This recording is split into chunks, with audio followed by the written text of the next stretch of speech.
历史超过100档的文灵宫，庙内主事妈祖甲李府千岁是地方重要信仰中心。日前适逢李府千岁圣诞，庙方搭上圣寿足典的符仔，煞引来像请芳仔群聚。庙方主委表示，类似的情形已经出现过2、3届，特殊的景色就参像是芳仔来接受同款。阮庙内底已经有2、3届即个现象，拢是交代代志，互阮地方会当欢迎，会当平安顺遂。叶拢叶伫头前咱了有一个祝寿2字，拢有伫遐里头，微博咧一大堆，会使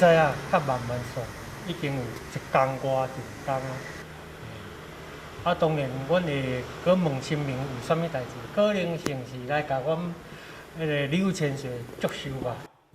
传统民俗认为，芳棍到来，象征是天兵天将幻化有形，向神明祝寿，是一种吉祥表现。开始有成立这文苑堂，新村妈祖婆是有这个户民因对大陆报迁来台时请过来，历史拢差不多145档，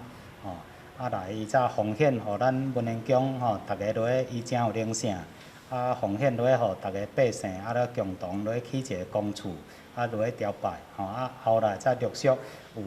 再个户民将伊的李府千岁、观音佛祖陆续安尼一直请入来咱文灵宫，共同互遮信徒落去朝拜安尼。除了文灵宫，台南开启樱花宫、全台白龙庵、